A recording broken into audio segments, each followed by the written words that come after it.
The puppies are up here. Where are they? Kisah nyata yang terjadi di Cleveland yang merupakan kota termiskin di Amerika pada tahun 2002 ini, berfokus pada wanita bernama Michelle yang sudah memiliki seorang putra. Ia dikurung oleh seorang pria Latin di sebuah perumahan sepi, untuk memenuhi semua keinginan pria tersebut. Sebelum peristiwa mengerikan itu terjadi, Michelle yang berumur 21 tahun sedang bermain dengan putranya yang bernama Joey, yang masih berumur 4 tahun. Michelle berkata pada Joey, bahwa ia akan keluar sebentar untuk mencari pekerjaan, demi membayar sewa rumah, membeli susu dan juga mainan. But if I don't get a job, then we won't get our own place. No! Setelah menitipkan Joey ke ibunya, Michelle melamar kerja di sebuah tempat laundry. Namun, ia ditolak karena pendidikan terakhirnya hanyalah SMP. I wish I could. Sorry. Okay. Tak mendapat pekerjaan untuk kesekian kalinya, Michelle pulang dan melihat mantan suaminya yang bernama Carlos sedang minum Mirasantika di depan Joey. Saat ia mau membawa Joey ke kamar untuk dipindah, Carlos memeluknya sehingga Michelle langsung berontak. Mendengar ibunya berteriak, Joey berusaha membantu namun Carlos langsung melemparnya hingga terluka. The injuries your son suffered are consistent with abuse. Beberapa jam setelah putranya diobati di rumah sakit, Michelle ditanyai oleh dinas sosial mengenai kejadian yang menimpa putranya. Namun Michelle yang tak mau urusan jadi panjang, berbohong dengan berkata kalau anaknya terjatuh saat bermain di perosotan. Walau sudah memohon, dinas sosial memutuskan tetap membawa putranya ke panti asuhan untuk sementara. I'm going to have to recommend. Please. Beberapa hari kemudian, Michelle bertemu dengan temannya yang bernama Emily. Dengan perasaan bahagia, Michelle berkata kalau putranya akan dipulangkan 2 minggu lagi dan juga ada 3 undangan wawancara kerja. Tak lama kemudian, Emily dijemput oleh ayahnya yang bernama Castro. When's he gonna be home? So Shorker said like 2 weeks. Keesokan paginya, Michelle bersiap untuk menuju ke pengadilan setempat, guna menghadiri persidangan yang akan menentukan hak asuh putranya. Namun, ibunya menelpon bahwa ia lupa kalau sidangnya hari ini. Hal itu membuat Michelle kesal, sehingga ia terpaksa berjalan kaki menuju pengadilan karena tak memiliki mobil. Setelah berjalan selama 1,5 jam, Michelle masuk ke toko swalayan untuk menanyakan alamat pengadilan. Castro yang kebetulan berada di sana, menawarkannya tumpangan untuk diantar sampai ke pengadilan. Karena Castro merupakan ayah dari temannya, Michelle pun tak menaruh curiga dan merasa sangat terbantu, karena kalau tetap berjalan kaki, ia memerlukan waktu sekitar 45 menit. Namun sebelum ke pengadilan, Castro ingin memberikan seekor anjing kecil yang ada di rumahnya. Walau Michelle sudah menolak secara halus, Castro berjanji akan mengantarnya tepat waktu, yang membuatnya terpaksa mengiyakan. Sorry. I know where it is. It's a 45-minute walk from here at least. Wait, I know you. Emily's dad. Yeah. Just had puppies and there's a few left in the litter. Does your little boy like puppies? Dengan aktivitas perumahan di tempat tinggal Castro yang cenderung sepi, mereka sampai dan langsung menuju lantai atas untuk mengambil anjing tersebut. Namun saat masuk ke dalam kamar, tanpa diduga Castro langsung menutup dan mengunci kamar tersebut. The puppies are up here. Where are they? Saat tubuhnya dipiting, Michelle pun memohon dilepas karena 30 menit lagi persidangan akan dimulai. Namun Castro tak mempedulikannya sambil menginjak kacamata Michelle dan berkata bahwa Michelle akan menggantikan istrinya yang sudah meninggalkannya.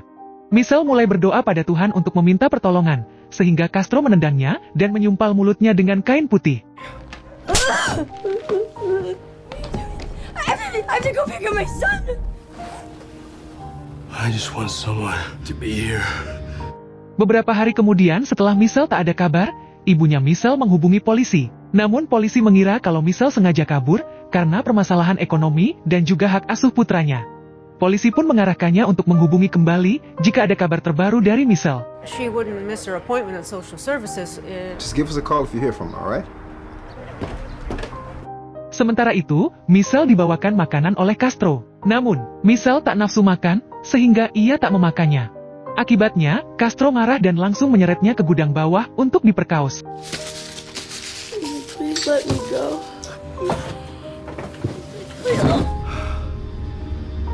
If you let me go, I won't say anything. Setelah itu, Castro mengikatnya dengan rantai yang membuatnya sangat terpukul sambil memikirkan keadaan putranya. Castro berkata pada Michelle bahwa keluarganya tak berusaha mencari dan orang-orang mengatakan kalau Michelle sengaja kabur karena banyak masalah dan juga untuk meninggalkan putranya.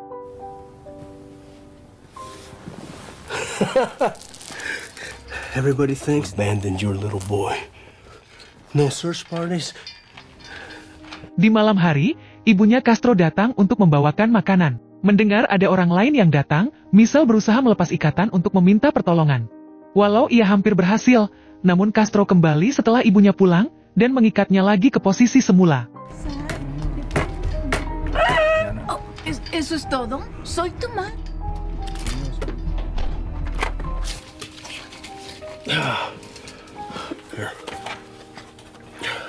Keesokan malamnya, Castro berlatih musik dengan anggota bandnya di dalam rumahnya.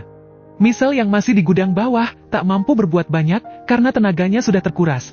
Setelah teman-temannya pulang, Castro kembali memperkaos Michelle dan menjelaskan bahwa alasannya melakukan ini adalah karena trauma masa kecilnya, di mana sewaktu kecil, ia pernah diruda paksa oleh orang terdekatnya. I got molested. I wish it didn't hurt him. Mendengar curhatan itu, Michelle coba menasehati Castro dari hati ke hati, dengan berkata kalau Castro tak boleh membalas dendam ke orang lain yang membuat Castro sedikit termenung. Kemudian Michelle berjanji tak akan melapor ke siapapun jika Castro membebaskannya sekarang. Sorry that you had to suffer like that. Beberapa detik kemudian, Castro mengiyakan permintaan Michelle dan menggendongnya ke arah pintu utama. Namun tanpa diduga, Castro berbelok dan membawanya ke kamar atas sambil berkata kalau ia bukanlah orang goblok. Di dalam tidurnya, Michelle memimpikan Joy yang sedang bermain di hamparan salju bersamanya. Namun, tiba-tiba Joy menghilang dan Castro masuk sambil membawa TV. It's Santa Claus. Beberapa bulan kemudian, Castro mendengar Michelle bernyanyi dengan suara merdu, sehingga ia meminta Michelle untuk menulis lagu untuk bandnya. Saat Castro diberi Michelle lagu yang cocok untuknya, ia marah karena lagu tersebut menggambarkannya yang sedang tersiksa di penjara. Castro lagi-lagi berkata bahwa tak ada yang peduli dengan Michelle, sambil kembali mengikatnya. And it's worse than me because the prison is you. What are you talking about? Keesokan harinya, kakak dan adik Castro beserta Emily datang bertamu. Saat Emily mau mengambil barang yang tersisa di kamarnya, ia langsung dicegat oleh sang ayah dengan berkata kalau kamar atas sudah dikosongkan. Michelle yang mendengar keramaian di lantai bawah, membunyikan tempat tidurnya untuk meminta pertolongan. Namun saat Emily mendengarnya, Castro berkata kalau itu suara anjingnya yang dikurung di kamar sambil menyalakan musik dengan suara keras. What's that? Let's go outside, everybody. Come on, outside. Setelah tak ada yang curiga, Castro ke kamar atas untuk membuat Michelle pingsan agar tak berisik lagi. Beberapa minggu kemudian, Castro membawakan Michelle seekor anak anjing lucu yang membuat Michelle sangat bahagia, karena sekarang ia mempunyai teman. Oh my gosh, he's so cute. Suatu hari, Castro mampir ke rumahnya pada jam istirahat untuk memperkaos Michelle dan kemudian kembali berangkat. Tanpa diduga, Michelle menyadari kalau gemboknya tidak dikunci dengan benar, sehingga ia langsung keluar sambil menggendong anjingnya. Namun setelah sampai pintu utama, ia ditangkap Castro yang memang sengaja mengetesnya. Akibatnya Michelle dibanting ke lantai dan anjingnya juga dihabisi oleh Castro yang membuatnya semakin menderita. Made a mistake. Lock it.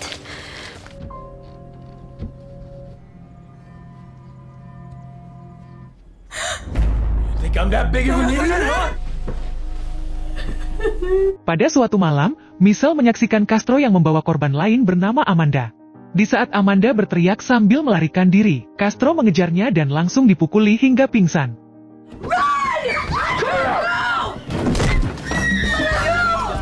Keesokan harinya, Michelle melihat berita mengenai hilangnya Amanda, namun hal itu membuatnya sedih, karena sudah 9 bulan tak ada satupun berita mengenai dirinya. Saat Michelle dipindahkan ke kamar sebelah, ia dipaksa untuk menyaksikan Castro yang sedang memperkaos Amanda. Beberapa hari kemudian saat giliran Michelle, Castro menyadari bahwa perut Michelle sedang mengandung. Karena tak menginginkan bayi dari Michelle yang ia anggap jelek, Castro pun membuat Michelle keguguran menggunakan benda keras.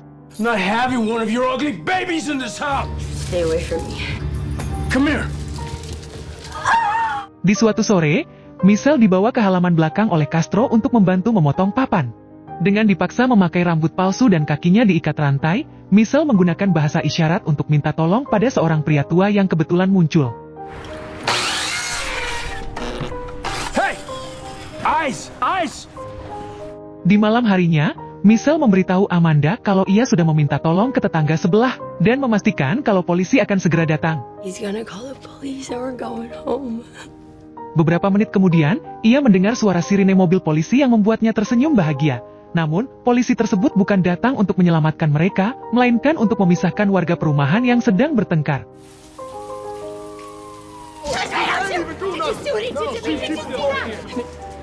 They're coming up. Setelah suara sirine menjauh, barulah Michelle menyadari kalau polisi datang bukan untuk menyelamatkannya.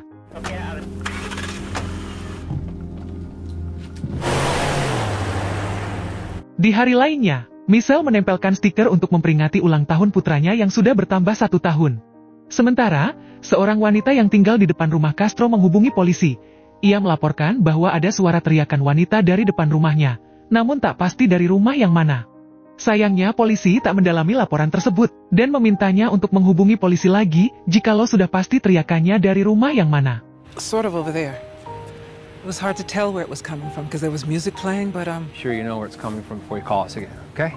Tak lama kemudian, Michelle diberitahu Castro bahwa ia akan kedatangan teman baru. Ternyata, teman yang dimaksud merupakan korban Castro selanjutnya yang bernama Gina, yang usianya paling muda dibanding Michelle dan Amanda. I brought you some company. Sarah.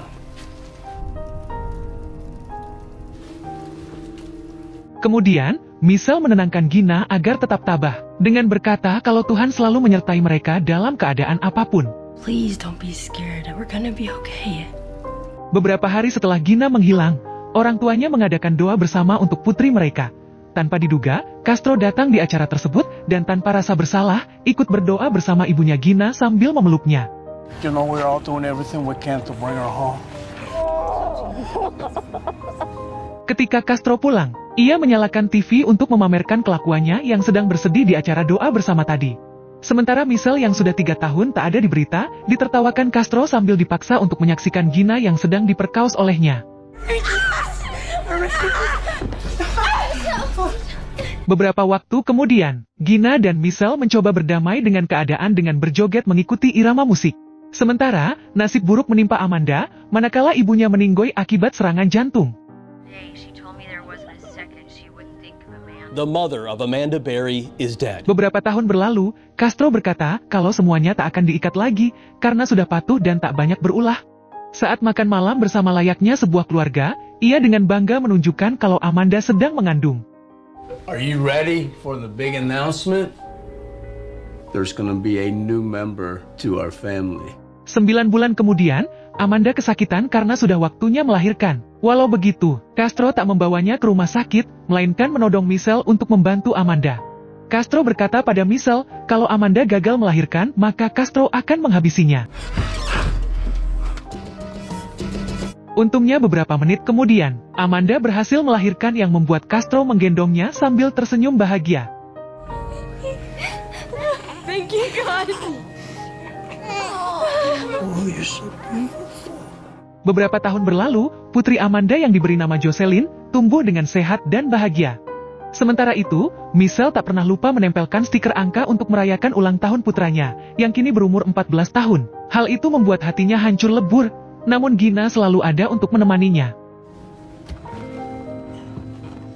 Suatu hari, Jocelyn bertanya pada ayahnya mengapa Michelle, Gina dan ibunya sendiri tak bisa keluar dari rumah. Castro yang beberapa bulan menganggur, menjadi kesal dan langsung bertindak kasar pada Jocelyn, namun semuanya segera menolong. We should all go to the park. No, they can't. I want to know why. Why? Because they can't. It's gotta stay quiet. Pada suatu malam, Castro membawa Michelle keluar untuk disuruh menggali tanah yang rencananya akan ditanami sayuran. Di saat itu, Castro mengungkapkan kalau ia tak mengira aksi jahatnya sampai sejauh ini. Namun, ia masih menyalahkan trauma masa kecilnya yang menjadikan dirinya jahat seperti sekarang. Mendengar hal itu, Michelle menyarankannya untuk menyerahkan diri ke polisi untuk menebus dosa-dosanya. Namun, Castro tak bisa karena keluarganya akan tahu perbuatan jahatnya. Michelle menanggapi kalau ini bukan cuma tentang keluarganya, tapi pertanggungjawabannya kepada Tuhan. Mendengar itu, Castro bertanya di mana Tuhan sewaktu dulu Michelle masuk ke mobilnya. Tanpa terpengaruh perkataannya, Michelle menjawab kalau Tuhan akan menolongnya jikalau Castro meminta dengan tulus yang akhirnya kalimat itu membuat Castro termenung. Where was God? You'll get into my car. It's only about God. Keesokan paginya, Castro memberitahu Jocelyn kalau ia akan ke rumah ibunya untuk mengambil makanan. Setelah Castro pergi, Jocelyn melihat hanya pintu luar yang dikunci, sehingga Jocelyn segera memberitahu ibunya. Walau awalnya merasa ragu, Amanda melihat mobil Castro tak ada dan langsung menggunakan kesempatan itu untuk meminta tolong sekeras mungkin.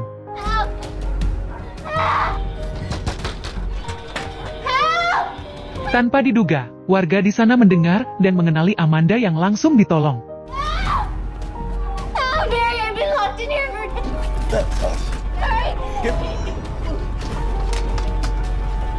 Saat polisi berdatangan dan masuk ke kamar, Michelle sempat tak percaya.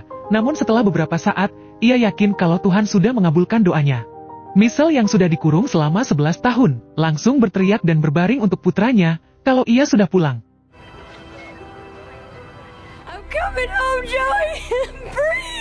Beberapa hari setelah dirawat di rumah sakit, Michelle didatangi seorang agen FBI yang bernama Solano sambil membawakan makanan lezat. Ketika Solano memberikan tisu kain, Michelle langsung ketakutan. Ia menjelaskan kalau dulu Castro selalu menggunakan kain putih untuk menyumpal mulutnya.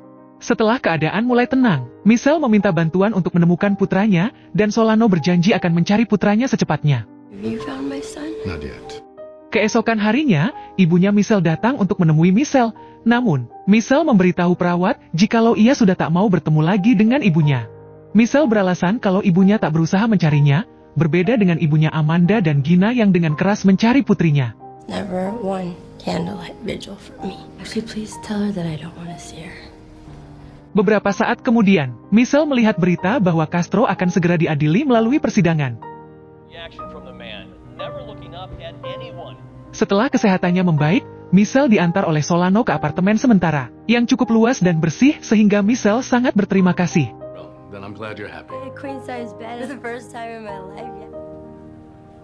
Keesokan harinya, Michelle bertemu dengan Gina untuk berbagi cerita satu sama lain dan juga melepas kerinduan. Namun, orang tua Gina menyarankan untuk melupakan yang berhubungan dengan penculikan agar kehidupan Gina cepat kembali normal. Gina kemudian mengucap salam perpisahan dengan Michelle dan tak tahu kapan bertemu lagi. I just need to start living my normal life. I'm sorry. Beberapa hari kemudian, Solano memberikan kabar pada Michelle kalau Joy sudah diadopsi oleh keluarga mapan, di mana adopsi tersebut terjadi setelah beberapa bulan Michelle menghilang.